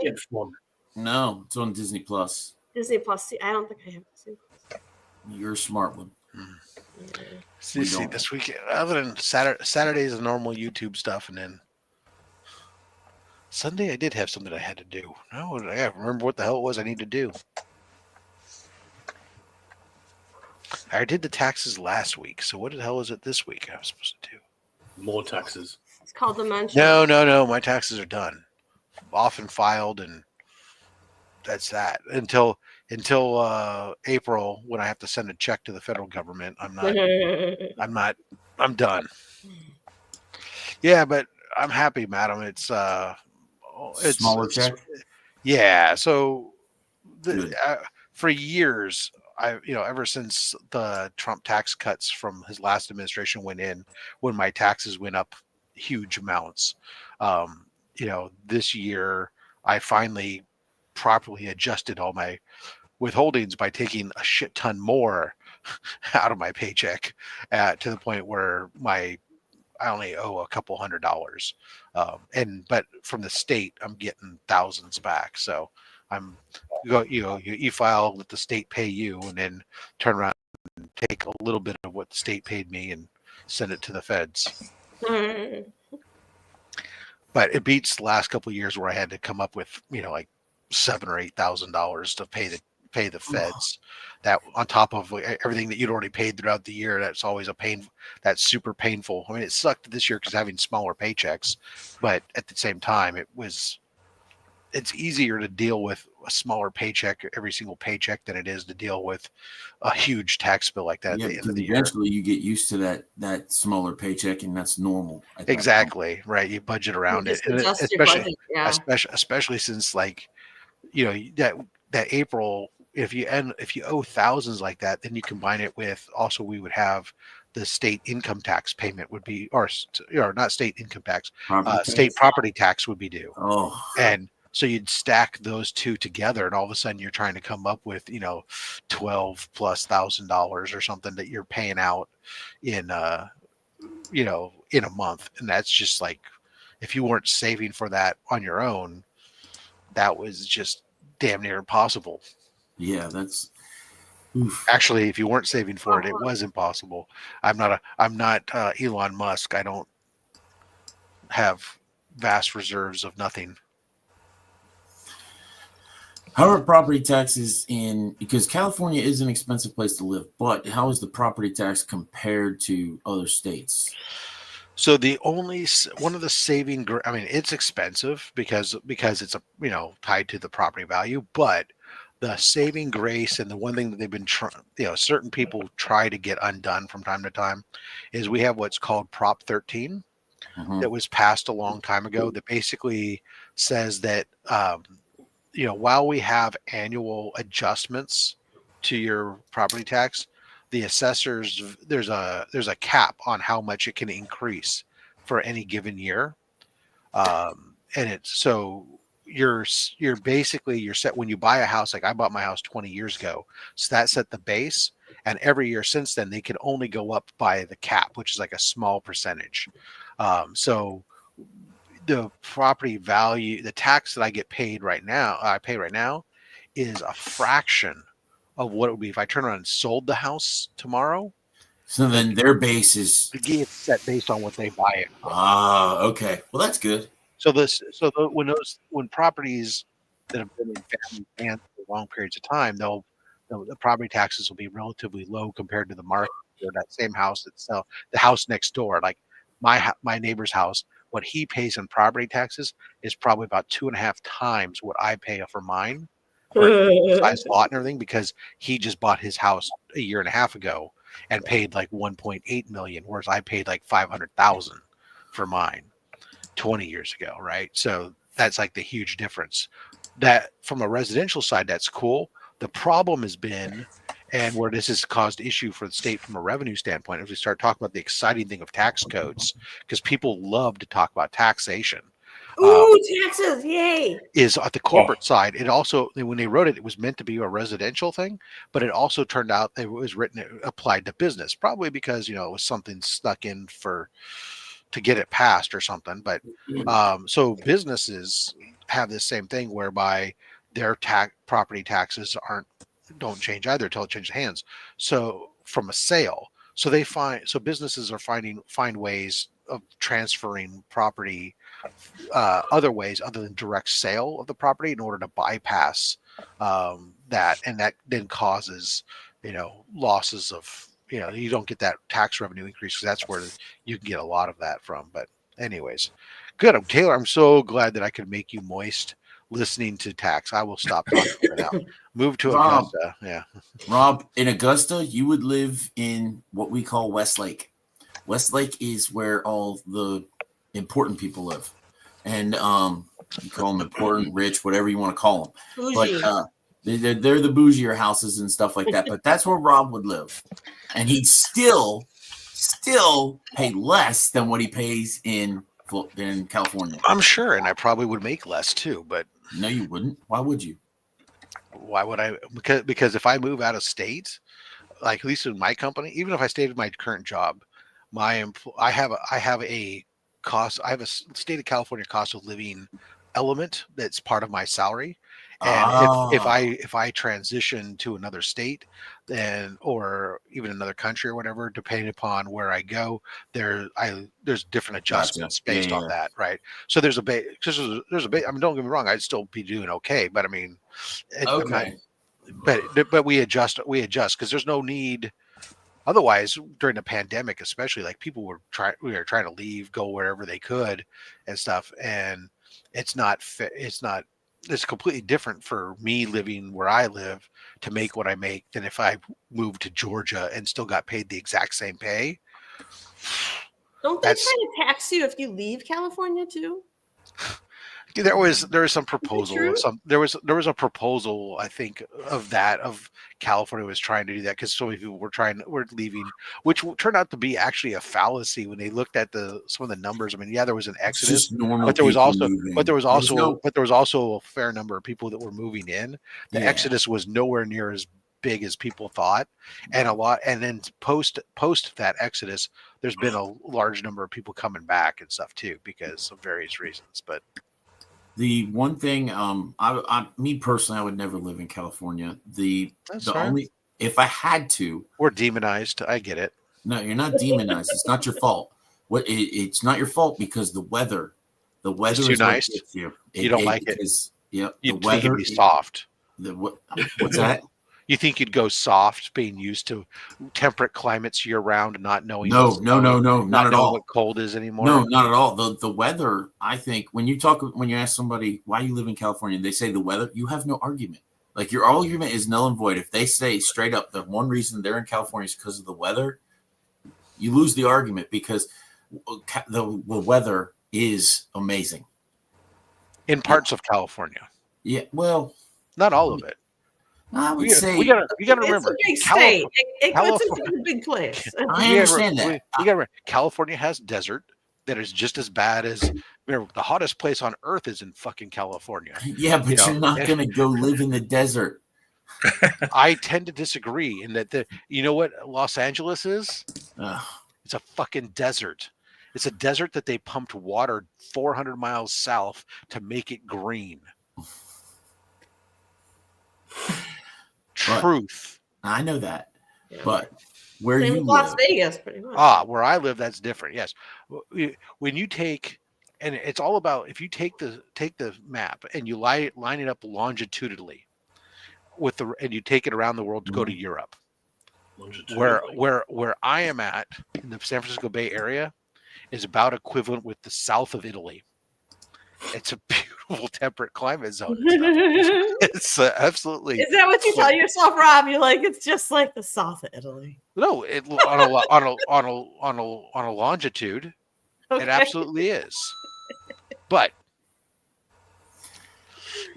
I get it. You know, if you're not that temperature, the climate is a huge thing. I mean, because like I said, when I was out there, it was beautiful every day. I mean, like, it rains. Our bad days are, other people's.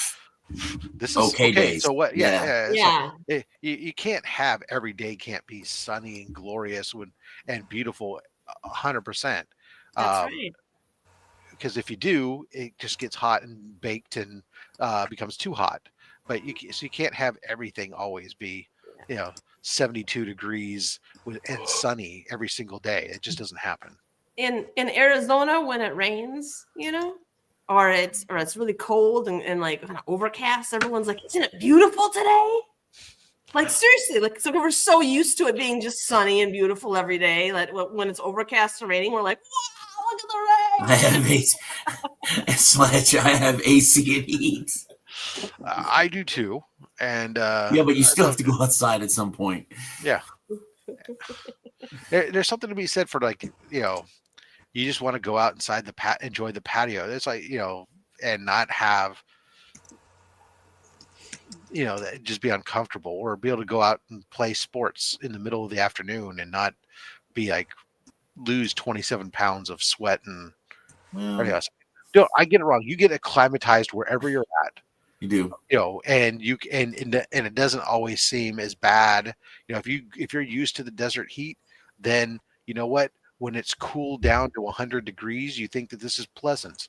Yeah. Whereas people who are from Minnesota think that 90 degrees or 80 degrees is freaking hotter than hell. If you're from the south and stuff, you don't or if you're not only south, because you guys get colder weather than I get. Where I'm at, if we get temperatures that are below freezing, it's like, oh my goodness gracious, what the hell? I mean, I have to go drive to go see snow. Snow is not even an option here. But let's just be real. If it snows here, hell has frozen over. Hell has frozen over. So there's other, some of these guys. I've lived in Vermont, right? I understand what negative 30 degrees Fahrenheit is. I understand, I thought it was a nice thing. I understood what spring meant. Out here, spring is just slightly less damp than winter. That's all it is. There's no such thing. And if I lived in Georgia, I would get used to the humidity. I'd still hate it. Doesn't mean you'd like it. No, right. You would never get used to it. But you get used to it. You buy more hair product. You do whatever. Yeah. I told my mom, because we actually had enough snow this year in January where we had 2 days where work was canceled because of weather, which is snow. I told my mom I didn't move south far enough because I wanted to get away from the snow. I have to go further. I miss Southern California. Well, I hate Southern California, but that's just me. I was in Southern Cal, I was in North Cal, where Central Cal is where that's the place to be. Central California. Well, so I know you're talking North and South Central. So when we in California, when we say Central California, we typically mean the Central Valley, and that can get very hot. I meant like Southern California is Anaheim. I know you mean north. You mean north to south, as opposed to yeah. For when we say central, we really mean kind of center. For north and south is kind of relative to where you're at. For those of us in like the Bay Area, we tend to think of if you're north of Bakersfield, almost as Northern California. But if you're in true Northern California, they think you have to be north of the San Francisco Bay, maybe north of Sacramento type of thing. So it's all, yeah. So yeah, this is Central California, Bay Area was pretty solid for weather. Yeah, no, absolutely. I mean, and where I'm at is literally like the best in the Bay Area because we are still, we get warmer than the San Francisco and Oakland and stuff. They get more effect from bay winds and stuff, and they get more rain and stuff. Whereas here at the bottom of the bay, the way that the air flows around the mountains and stuff, we don't get a lot of that stuff. We're a little more protected, so we only get a little bit of rain. It's much more temperate. It's really bizarre, but anyways, it's Rob, you'd be a real fucking sick weatherman. You know what? In the Bay Area, I think that like here we learn a bit, or you can learn a little bit more about it pretty easily. Just because, take it easy, Alan. Because we have a lot of little microclimates within our region, and they're all very unique. So, like, yeah, can we talk about gas prices? That is true. It is true. Our gas prices suck. Our cost of living sucks. There's no doubt about it. I mean, it's like the weather's great, but there comes at a cost, 100%. Rolling blackouts are great selling point as well. I don't know what those are. I don't have those. Rolling blackouts are? No, I mean, I've heard. I know they exist. They don't exist where I'm at. I don't know. Okay. The rolling blackouts. I have the city I live in has its own power, has its own city power generation. So we don't use power from PG&E and Edison, which are the two largest providers, who are the ones who typically have the rolling blackouts. So I'm not affected by those. There's when I was in the Philippines, they had rolling brownouts on a constant basis where they were losing electricity, infrastructure, including the traffic lights would go out. In which case, just the most aggressive person gets through. Yeah. When you said rolling brownouts, I'm glad that you refers to traffic lights. Yeah. Right. That's what they call them. The earthquakes thing. I know people from outside of the area, I guess it's kind of a scary thing, but here it's. I mean, everything here is built with the understanding that earthquakes are a common occurrence. So they're built to withstand earthquakes. We don't build a lot of buildings with brick and metal. There's a lot more wood construction, or tall metal buildings are built with suspension and stuff and type of thing. So that most of the earthquakes that happen, we don't even acknowledge them.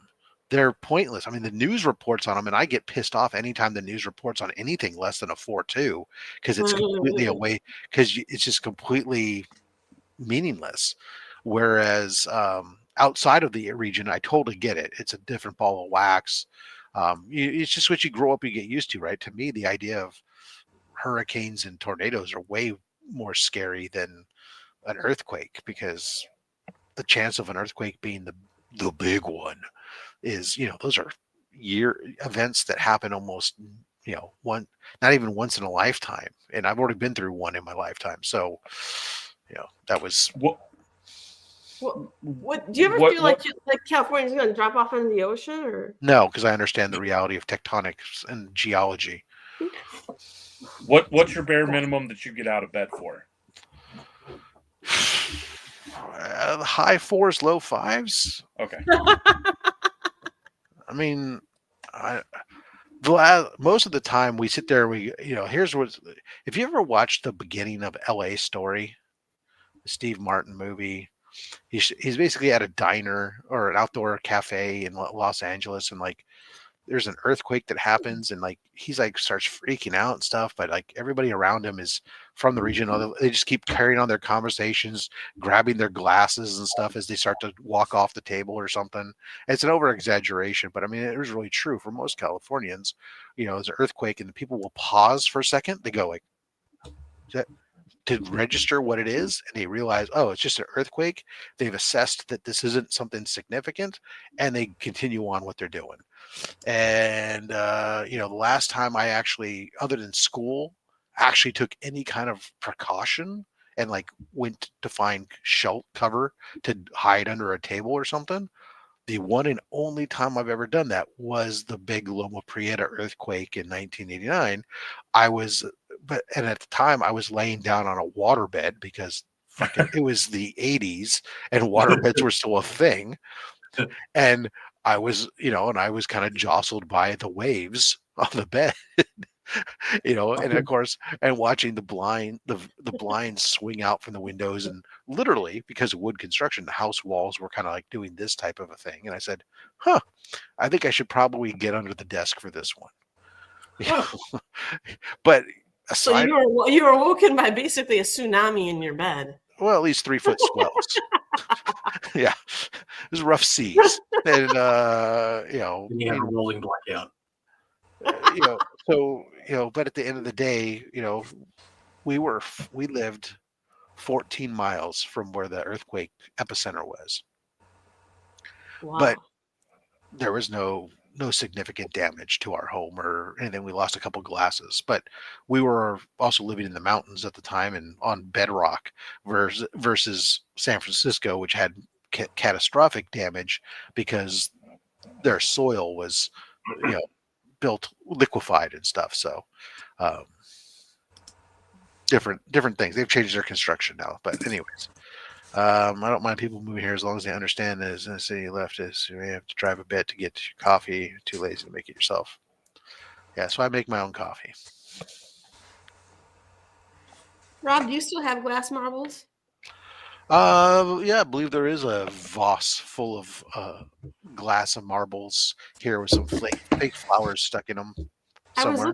I was looking them up. I think they're actually worth money. Some of them are worth more than others, but the glass marbles are there's. Oh, that was always the case, but yeah. Yeah. All right, I've killed it with weather. We've talked about earthquakes. We've talked about taxes. We've talked about this. What could we talk about? That should we go back to Daredevil. JB, what did you think of Daredevil? Well, my opinion of it is the same as it was on Tuesday. You haven't seen it yet. I haven't seen it yet. That's fair. Are you at all interested in seeing it? I am, but I feel like there's a lot of homework that I need to do beforehand. Why? Like the first 3 seasons on Netflix and a season. Just do what I do. The Punisher just go to YouTube and type in Daredevil recap, and it'll tell you everything. Oh. That's the Cliff Notes, and that's cheating. I don't think cheating in school, but this is real life now. So I would say because I'm not a comic book reader of Daredevil. Although I did just finally read the first issue now that the facsimile came out, but I would simply say of the character, the premise. You haven't read Daredevil like by Bendis or Brubaker or Wade or. I have not read any of the Bendis or Brubaker stuff. I have read the Zdarsky run. I read the Wade. I think I read the Wade stuff. Is that where he's in San Francisco? No, that's Wade. Yeah. Yeah, I read that. Yeah, because Daredevil has had consistently good writing for God knows how long, and the Bendis and Brubaker is just amazing. It's so freaking good, man. And but every single new team is just amazing. Like I personally didn't like Wade's run compared to a lot of others, but a lot of people think that's the best run. Like Daredevil's just amazing, the comic. Right, yeah. I'm not by no means saying that it's not. I'm just saying that I get like an hour a day to do whatever I want. I don't know if I want to that's fair. Spend it doing all that homework. Hey Rob, hey Madam, how you doing? Good, how are you? I just woke up and I ordered a DoorDash show, so I may pop off camera for a few minutes when they get here. So rolling, door dashing it. Yeah, I had to get some caffeinated beverages. I forgot to pick some up yesterday. You don't have a coffee pot? I do, but I in mornings like this, coffee doesn't do it for me. I've never met you, but I do appreciate you having my name on your wall. That's very considerate. Which one? My name. What? No. It's of your thing. We can only see it says Bo on the screen. That's all it shows I'm up. sure that's all it does say. So thank you very much. Well, I can start to see the T. So Well, you're kindly welcome, lad. Here, let me fix that. Oh, right. Oh, wait. There you go. There you go. See, now we're friends. Everybody should Isn't have Bo gold. short for beautiful anyway? Well, the Sure. signs. Well, the sign is not to take away your name, but for educational purposes for man, the sign says "Life is beautiful." It's my motto for each mining. So okay, I just preferred Bo. There you go, babe. life is Bo. That's what it says on my wall. My other wall is just spray painted "Life is Bo." And Bo is for. That's it. I do nothing. I leave it blank. Well, might they just So say, people "Aren't come in you and have all a lovely bunch in the mining?" I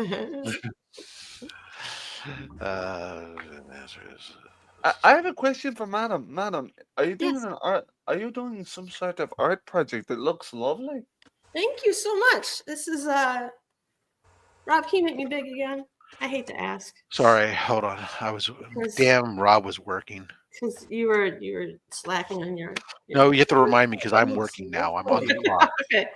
It's this guy right here. He did have the universe flowing out of his chest, but now he's got marbles. I figure if he's bronze, he would be one color, and then I could actually have the marbles like epoxied in, and they would be a bright flash of color.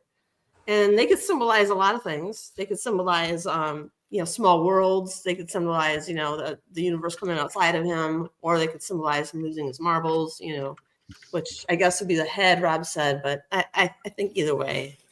I'm just playing around with it for fun. But either way, madam, it looks lovely. Thank you. That's makes. You did a good job. Thank you. One more question pertaining to him. Did you make the figure of him himself, or did that come as is? The figure? Yeah, the figure himself, the bronze figure. Did you mold that yourself? Yes, this is clay right now. Yes, I made it myself. Oh, well done. It's very articulately realistic. Thank you. Aren't you a legendary art worker? Did you? You didn't know I do art? No, when I first met you on here, I just thought you were a podcaster. But oh no, I do sculptures too. Well, it looks lovely, lass. Thank it you looks so much. lovely. 1,000 vehicles.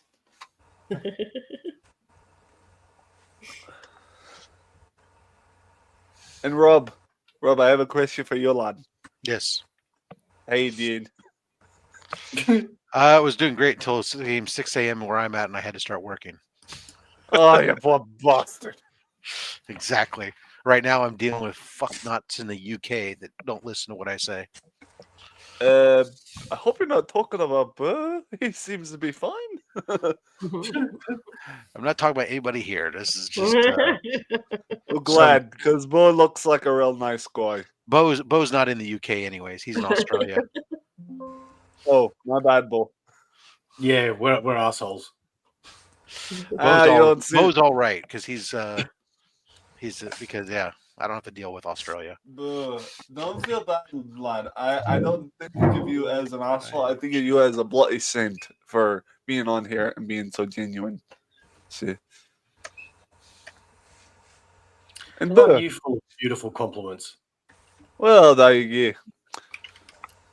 And honestly, one of the things I added for caffeine is my favorite beverage, at least around this time of year, is the Monster Java Irish Blend energy drink / coffee. Okay. And also, because I had to make it $12 or above to get the free delivery fee, I had to add a Franny's Sparkling Irish Ginger Beer. I couldn't add an energy drink, that'd be too much because the price is different. So when I added all my energy drink, it came up to 11 something. So I said, okay, how are we going to fix this with math problems? So I added $1.19 Franny's Irish Sparkling Ginger Beer or Ginger Ale. So, math problems, something I'm not good at, but somehow managed to do. So.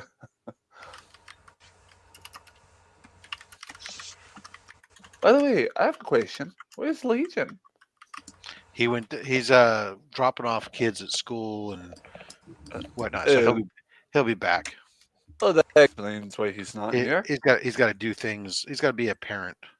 Well, that's not a problem when you're a parent. You're a parent. he actually pays attention and likes his kids for some reason. I don't know. Rob, I'm an uncle and I love the kids. I'm being facetious naturally, but I know. I am not. Yes. And who are you, my friend? What's your name? My name is Justin.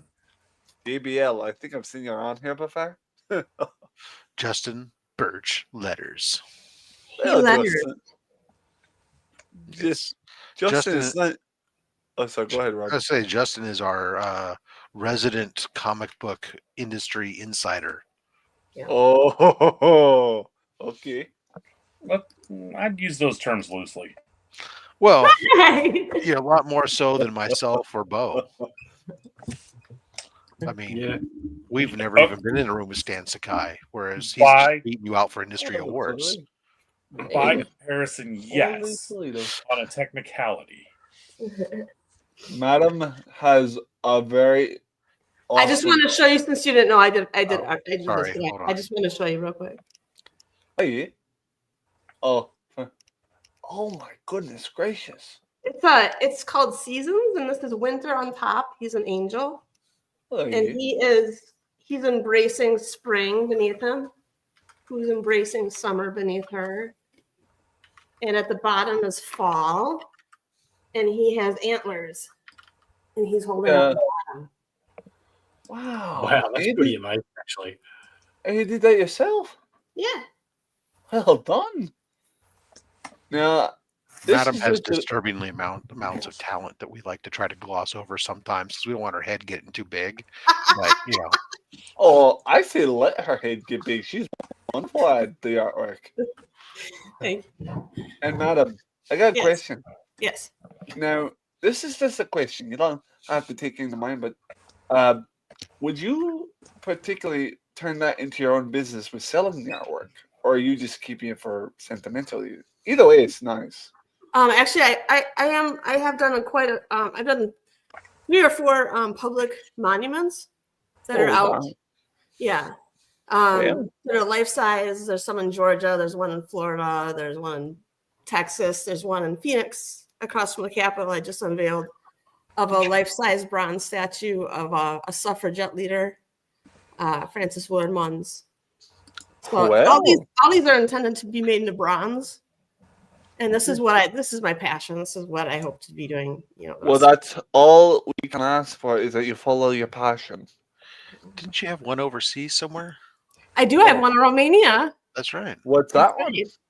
That one is one of Peter Nikiu. He was a 92-year-old man, and he was a very good philanthropist, and he sent money back to Romania to help a whole bunch of impoverished kids and stuff like that. Oh wow!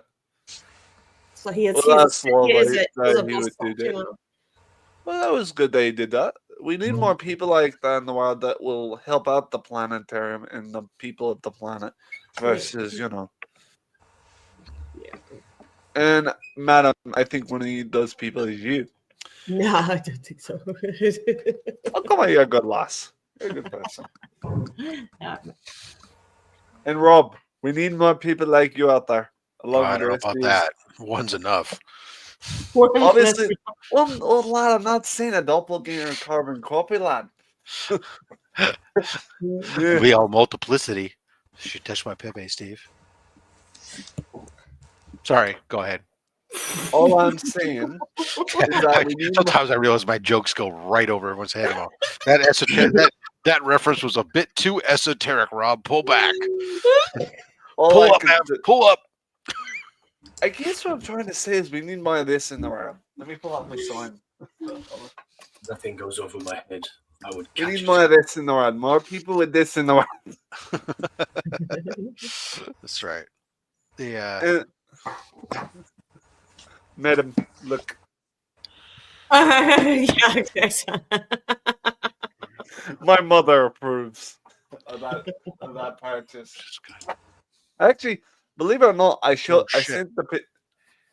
Oh, sorry. Legion, I don't know if you're listening right now, but I have 5 minutes before I have to run to a meeting, then followed by my own media meeting. So if you're able to resume hosting duties at all, even remotely, you're going to be required, or I'm going to need to shut the channel down early. Dun, dun, Sorry. dun. Mark, where are you? No, Sorry. down. I don't think I've ever stayed for a whole show. So that'd be good. Flash Ray says he totally got my multiplicity reference. Thank you very much. Yeah. For you. Yeah, excellent. Good. Sorry, you Madam, you are something special. That was a lovely voice. This woman can hit a high note. Well, she speaks a few octaves higher than I do. That's for sure. Well, I guess a woman like that looks as beautiful as Madonna can do so. Oh, Hey. thank you. There you go. JB, what are you working on? Anything exciting? Or you're at liberty to divulge? Nothing exciting. I think today's plan is I have a 150-page book that I have to do revisions on, so I think it's going to take me all day, which is kind of a bummer. Rework. Yeah. Is it just the first time rework, or is this rework of rework of rework? This is definitely the second round. So I did it initially. I got a list of revisions, so I redid those, and then this is revisions on top of those revisions. Got it. So round 2. No, round 3. Round three. Round 3. It's final battle. It's a situation where the artist is also the writer, so they're very connected to it. Like, this is their baby, so they have very specific asks that if it's, it's their vision, and if I'm not doing it the way they pictured it, I'm gonna have to change it. They're the creator. It's their baby. Yeah. Yeah, I just copy and paste, so I don't fault them. Well, I fault them. I do a little bit, but I fault everyone, though. The only thing I fault is this blasted wind that's surrounding our atmosphere right now in New England. We have a wind advisory here, and it's crazy. It's pretty windy here. Actually, nonetheless, Madam and Robin Harris, I woke up to the howling. I'm like, where? At first, I'm thinking, what's going on? And then I just quoted, "Where are the lovely birds that be singing in the mind when you need them?" They've gone somewhere so nice and warm. Well, I can't blame them at this bloody point. All right, let's see here. Let's go around the horn real quick, and unfortunately, I got to wrap things up. Sorry to. Mark didn't hear my wail. Apparently not. Sorry to have to end this early for y'all, but Bo, look at it like this: you'll be able to go get some rest. I don't want rest, mate. I thought then you don't have to. You probably have boxes to unpack. I do, but I don't want to do that either. I got it. Rob. Can you give me a third option, mate? Yes, you could go to the bathroom and love yourself.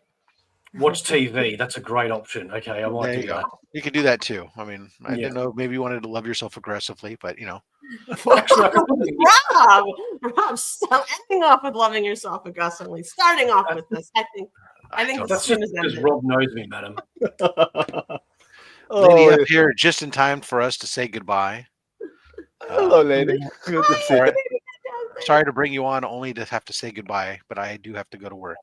No worries, man. Just wanted to swing by and say hey. Hey. Hello, lady. How you doing? So, Bo, what's coming up for you over on the YouTube, on the Omniverse, Aussieverse, the Omnibo verse, the Omnibo Aussieverse? Anything exciting? Why do people get so confused? I feel like I should have just called the channel Omnivo. I swear to God.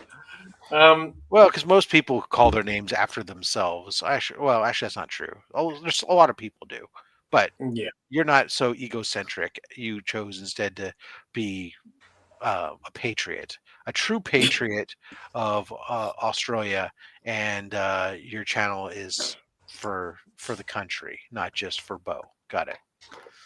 Well, that's correct. We had a guest artist on yesterday, and he drew a picture of Chung Lee, and we've had it up for auction in $5 increments, and it's going towards child abuse, fighters against child abuse in Australia. And we've decided to let that auction continue, where you can bid on it under the video in Aussieverse. And the winner's going to be announced on Wednesday night when we go live for our weekly FOC show. So if you are interested in doing that, all you have to do is just bid another $5 and you can get it.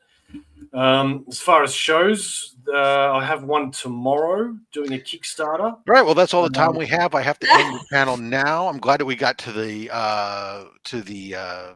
charity thing.